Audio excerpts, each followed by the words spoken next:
Ramadan tiba, Ramadan tiba, Ramadan tiba. Marhaban ya Ramadan, marhaban ya Ramadan, marhaban ya Ramadan, marhaban ya Ramadan. Ramadan tiba, Ramadan tiba, Ramadan tiba. Marhaban ya Ramadan, marhaban ya Ramadan, marhaban ya Ramadan, marhaban ya Ramadan. Ramadan tiba, semua bahagia, tua dan muda bersuka cita. Bulan ampunan, bulan yang berkah, bulan terbebas api neraka. Andaikan saja Ramadan semua, bulan yang tiba, bulan yang ada, karena besarnya setiap pahala yang dijanjikan kepada kita. Marhaban ya Ramadan, marhaban ya Ramadan, marhaban ya Ramadan. Bismillahirrahmanirrahim. Alhamdulillah wassalatu wassalamu ala asyrafil anbiya'i wal mursalin sayyidina Muhammad wa ala alihi wa sahbihi ajma'in. Amma ba'd.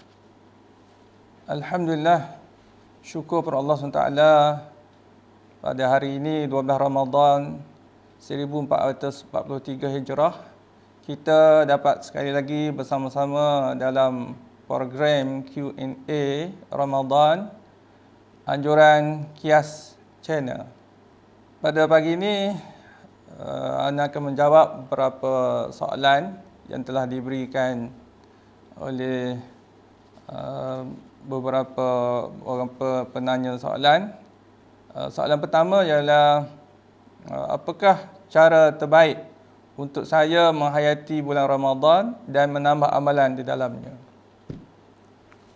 Untuk menjawab soalan bagaimana cara terbaik untuk menghayati bulan Ramadan, sama-sama kita merujuk kepada hadis Rasulullah sallallahu alaihi wasallam yang berbunyi, "Idza kana yaum shaumi ahadikum fala yarfus wa la yaskhab, fa in sabahu ahadun aw qatalahu falyaqul inni imru'un shaim."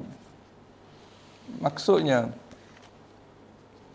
jika seseorang daripada kamu mula berpuasa, maka janganlah dia melakukan rafas, yakni melakukan perkara-perkara yang membangkitkan nafsu, dan janganlah dia berkelahi.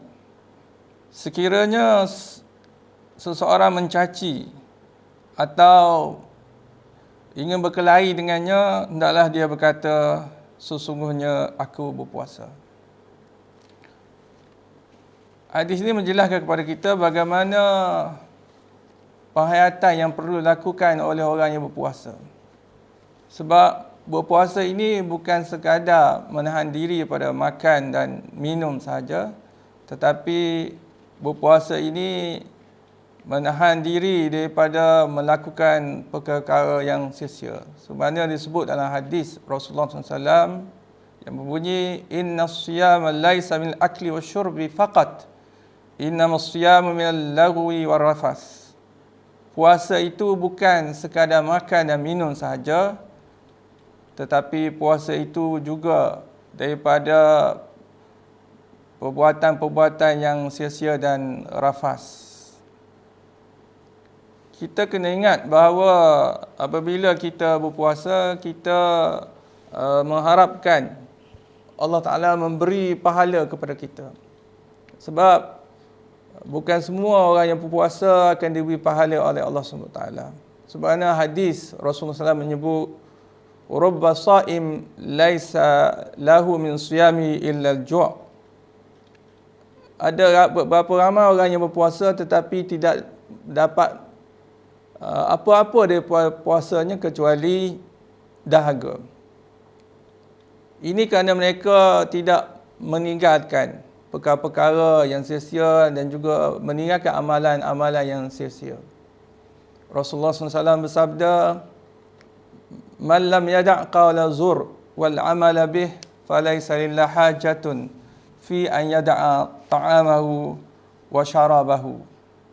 Sesiapa yang tidak meninggalkan percakapan yang sia-sia dan juga amalan yang sia-sia, maka Allah tidak berhajat agar dia meninggalkan makanan dan minumannya, yakni dia berpuasa.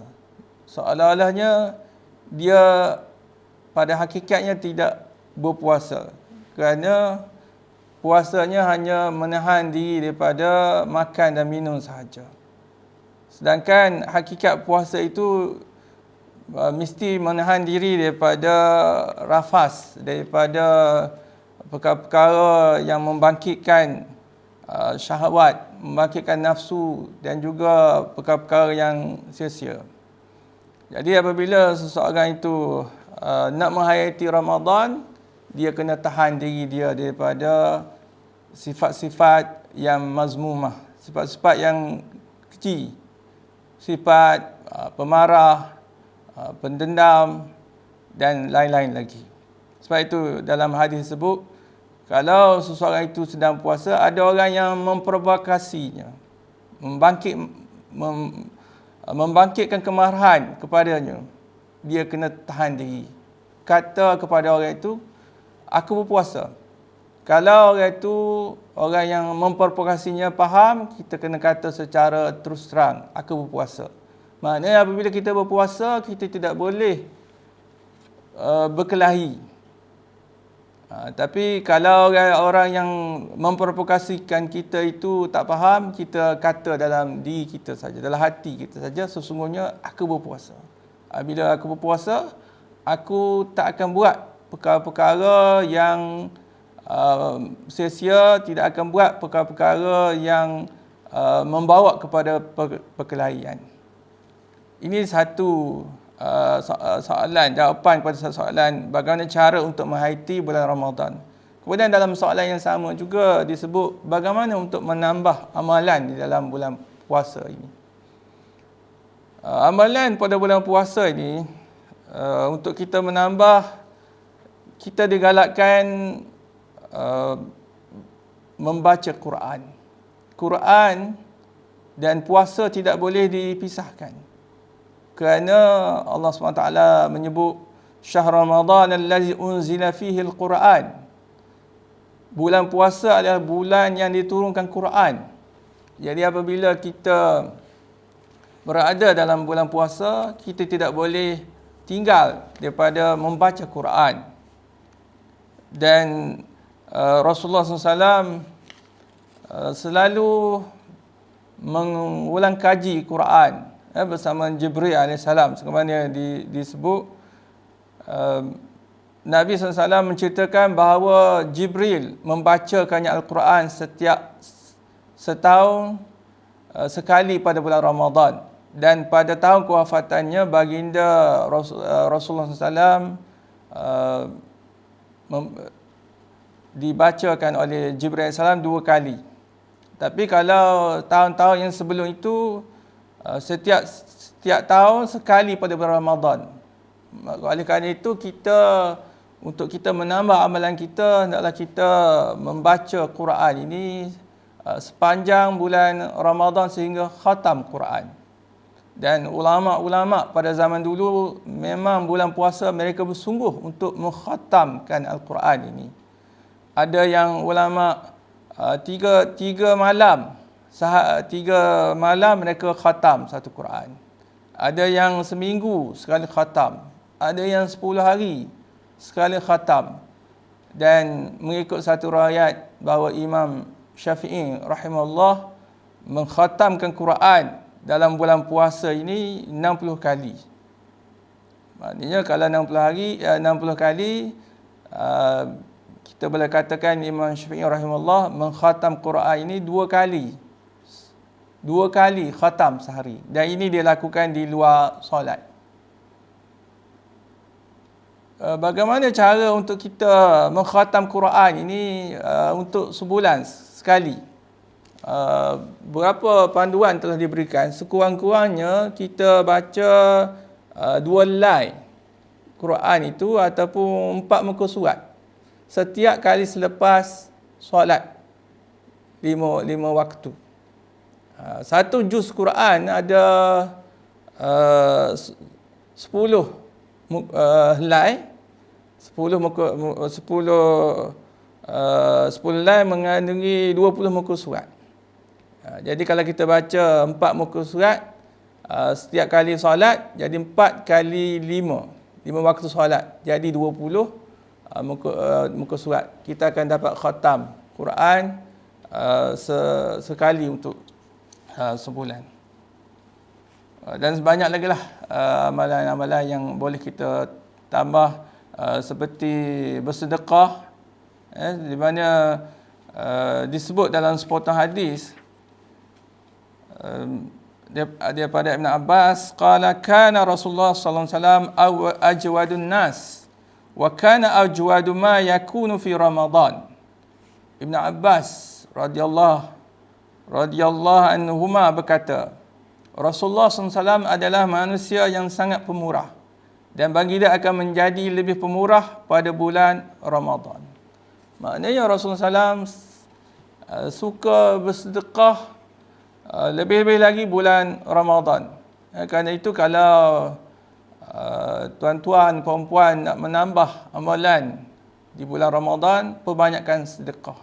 Itulah yang telah ditunjukkan oleh Rasulullah SAW pada bulan Ramadan. Menjawab kepada soalan kedua, saya ingin mengerjakan solat witir berjemaah di masjid, namun saya berniat ingin bangun waktu malam. Bolehkah saya mengerjakan solat witir sekali lagi? Menjawab kepada soalan ini, apabila seseorang itu telah menunaikan solat witir bersama imam, dia tidak boleh lagi melakukan solat witir untuk kali kedua. Ini berdasarkan hadis Rasulullah SAW yang berbunyi la witrani fi lailah. Tidak boleh ada 2 witir pada satu malam. Maknanya apabila seseorang itu telah melakukan salat witir bersama dengan imam, contohnya di bulan Ramadan ini setelah melakukan solat tarawih, kemudian imam akan salat witir, dia telah melakukan salat witir, apabila dia bangun di waktu malam, dia tidak perlu lagi untuk melakukan solat witir itu. Dia boleh terus melakukan solat tahajud tanpa perlu dia mengulangi solat witir itu. Tetapi kalau seseorang itu berniat menyambung solat witir, masalah ini adalah masalah khilafiyah dalam kalangan ulama. Imam Ramli tidak membenarkan, tetapi Imam Ibn Hajar membenarkan dengan cara mengerjakan 1 rakaat bagi tujuan menggenapkan solat witir. Imam Ibn Hajar menyebut caranya adalah dengan mengerjakan 1 rakaat bagi tujuan menggenapkan solat witir yang dikerjakan pada awal waktu. Setelah itu dilakukan solat witir dengan rakaat yang ganjil sebagai solat yang terakhir pada malam itu. Jadi di sini apabila telah dilakukan witir, kalau nak sambung witir, kalau nak buat witir maknanya 2 kali witir tidak boleh. Tetapi kalau nak sambung, contohnya nak buat semasa solat secara berjemaah dengan imam tu, dia buat 3 rakaat. Sebab solat witir ni boleh buat 5 rakaat, 7 rakaat, 9 rakaat dan 11 rakaat, sebab dia solat-solat yang ganjil. Kalau nak sambung, di sini berlaku khilaf. Seperti yang disebut, Imam Ramli tidak membenarkan. Imam Ibn Hajar membenarkan dengan cara kita semayang sunat 1 rakaat lagi, dah dia jadi genap. Kemudian dilakukan solat 2 rakaat, kemudian di akhir sekali dia lakukan 1 rakaat. Ini pandangan ini adalah pandangan yang lemah. Pandangan yang kuat dalam mazhab Syafi'i ialah seperti mana yang disebut oleh Imam Nawawi rahimahullah dalam kitab Minhajut Talibin, fa in autara thumma tahajjada lam yu'idhu. Kalau sekiranya seorang itu telah melakukan salat witir, kemudian dia melakukan solat tahajud, maka dia tidak perlu mengulangi solat witir lagi. Dan ini yang disebut sebagai lebih kuat. Jadi menyentuh salat witir ini, ramai masyarakat kita yang memahami witir ini hanya pada bulan Ramadan saja. Sedangkan salat witir ini bukan saja pada bulan Ramadan bersama dengan tarawih. Witir ini boleh dilakukan setiap malam, sama ada dalam bulan Ramadan ataupun selepas bulan Ramadan. Sepanjang tahun, setiap malam boleh dilakukan solat witir ini. Dalam hadis disebut al-witru haqqun ala kulli muslim. Witir adalah satu hak yang perlu dilakukan oleh setiap orang Islam. Al-witru haqqun faman lam yutir falaysa minna. Witir itu adalah satu hak. Sesiapa yang tidak melakukan witir bukan termasuk daripada kalangan kami. Dan banyak lagi hadis-hadis yang menyebut tentang kelebihan solat witir ini. Paling kurang witir ini adalah 1 rakaat. Dan waktu yang paling baik untuk melakukan solat witir ini ialah di akhir malam. Semana dalam sepotong hadis, man khafa alla yaquma min akhir al-lail falyutir awalahu. Wa man tabi'a an yaquma akhirahu falyutir akhir al-lail fa inna salata akhir al-laili mashhudah wa dhalika afdal. Rawahu Muslim. Sesiapa yang bimbang tidak boleh bangun di akhir malam, hendaklah dia melakukan witir ini di awal malam, maknanya sebelum tidur. Dan sesiapa yang berharap untuk bangun di akhir malam, maka hendaklah dia lakukan witir itu di akhir malam.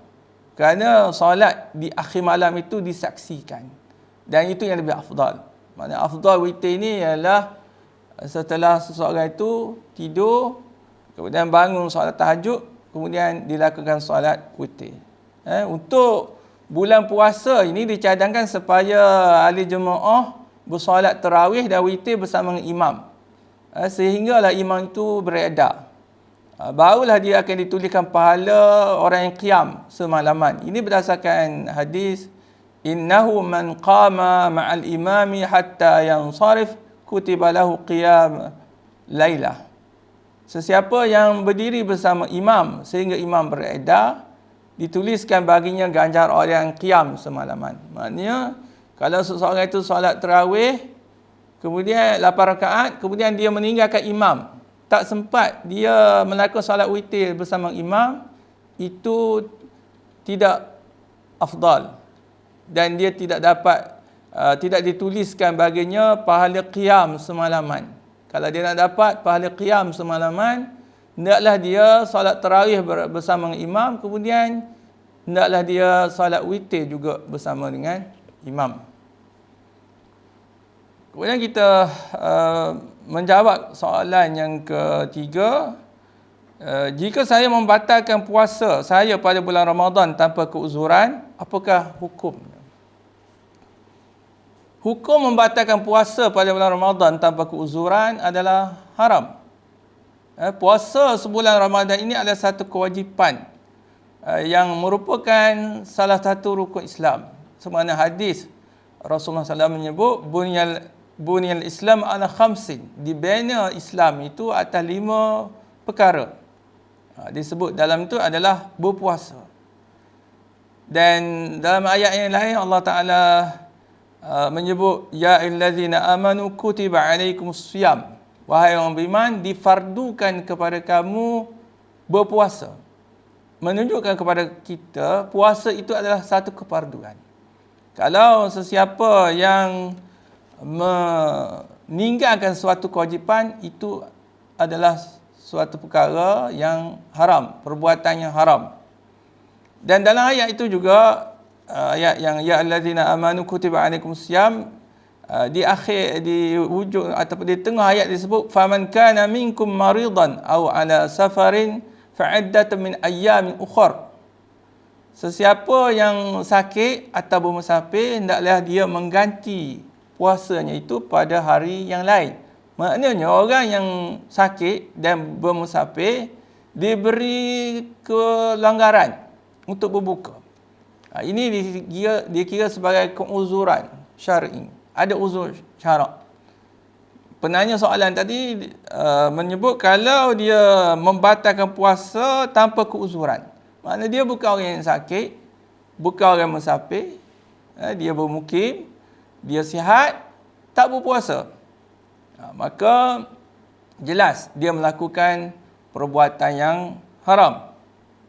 Kerana tak termasuk daripada orang yang diberi kelonggaran oleh ayat Quran tadi. Orang yang berbuka itu dikira melakukan dosa besar yang dianggap satu perbuatan yang merosakkan dirinya. Ini berdasarkan satu cerita, seorang lelaki telah menemui Rasulullah SAW dan lelaki itu menyebut, halaktu, aku telah binasa. Kemudian Rasulullah SAW menanya kepada lelaki ini, apa yang membinasakan kamu? Kemudian lelaki itu menyebut, waqa'tu ala ahli fi nahari Ramadan. Aku telah menyetubuhi isteriku di siang hari Ramadan. Kita semua tahu bahawa bersetubuh adalah perkara yang membatalkan berpuasa. Lelaki ini telah bersetubuh dengan isterinya di siang Ramadan dan dia membatalkan puasa. Dan dia berjumpa dengan Rasulullah SAW menyebut bahawa aku telah binasa. Jadi Rasulullah SAW tidak memberi apa-apa komen terhadap pengakuan ataupun ungkapan lelaki itu. Jadi seolahnya Rasulullah SAW mengakui bahawa lelaki itu dalam keadaan kebinasaan, kerana melakukan ataupun membatalkan puasa tanpa keuzuran. Dan orang yang melakukan perbuatan tersebut hendaklah bertaubat. Orang yang berbuka puasa tanpa keuzuran ini hendaklah bersegera taubat dan hendaklah dia mengqada puasanya. Kemudian kita pergi kepada soalan seterusnya. Saya telah bermimpi sehingga mengeluarkan mani pada siang hari bulan Ramadan. Kemudian saya mandi junub.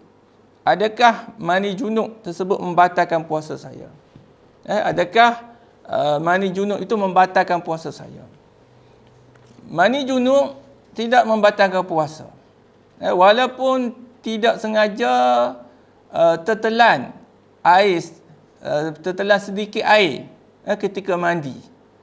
Dengan syarat dia sudah berusaha semampu mungkin untuk memelihara dirinya supaya air tidak memasuki rongga-rongga yang terbuka ketika mandi. Maknanya perbuatan mandi hadas ini ataupun mandi junub ini tidak membatalkan puasa. Dan semasa mandi tu kalau ada air masuk sikit dalam rongga terbuka, dia tidak membatalkan puasa. Allah SWT berfirman, la yukallifullahu nafsan illa wus'aha. Allah tidak memberatkan kepada seseorang itu kecuali kemampuan. Jadi agak sukar untuk mengelakkan air yang sedikit itu masuk ke dalam rongga yang terbuka. Kerana itu dia diberi kebenaran ataupun kelanggaran, puasanya itu tidak batal. Juga kalau tengok soalan tadi, isu mimpi sehingga mengeluarkan mani.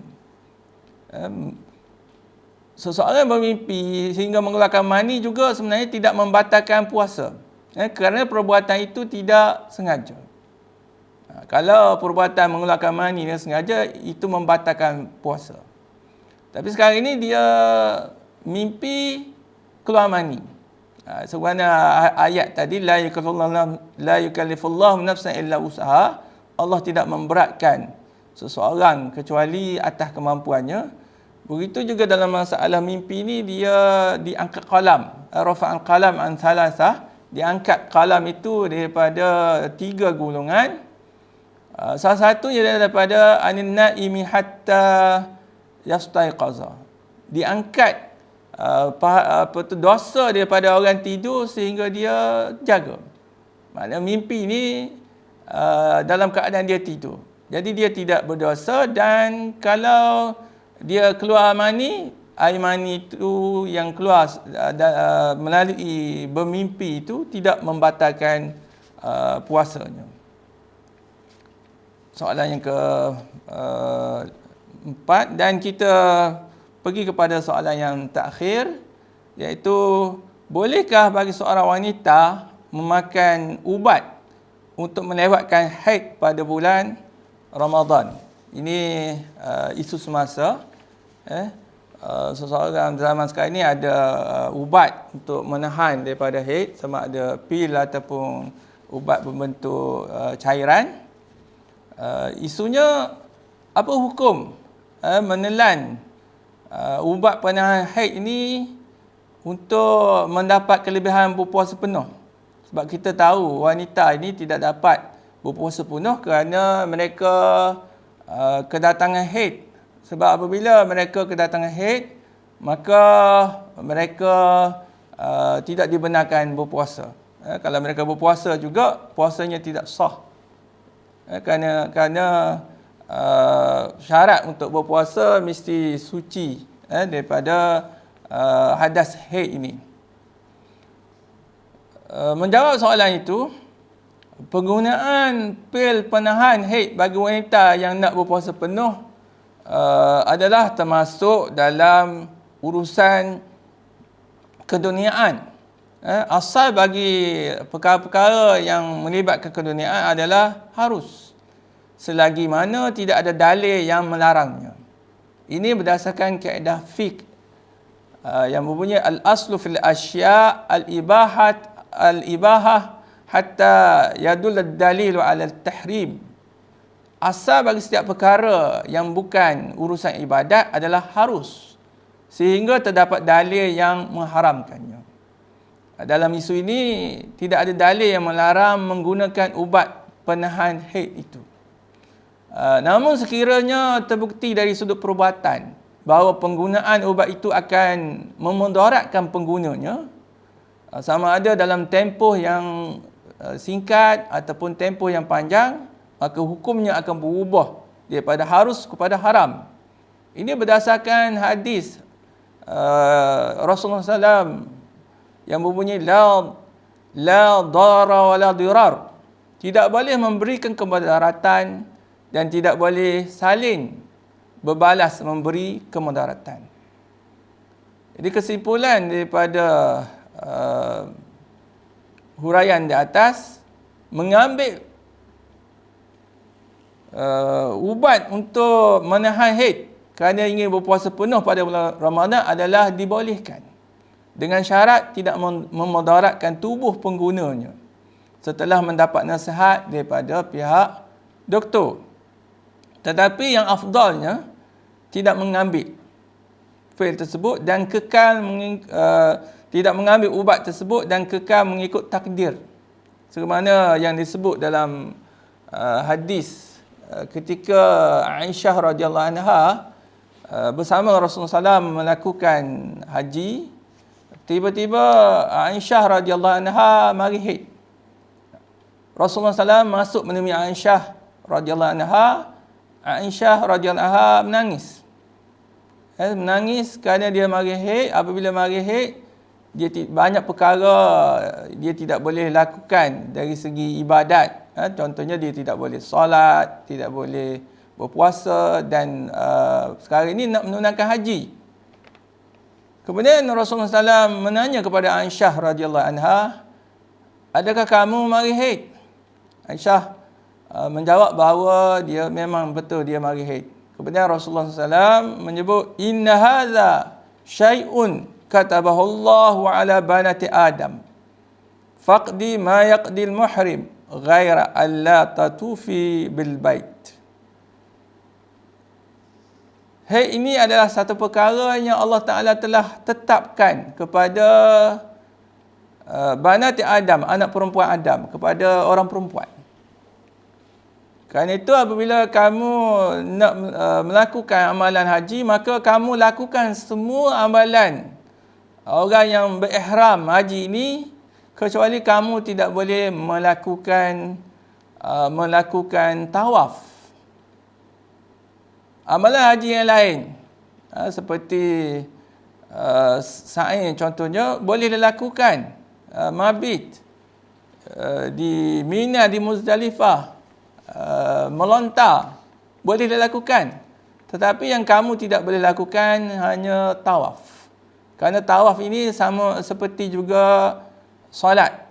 Seperti solat, dia mesti suci daripada hadas besar dan hadas kecil.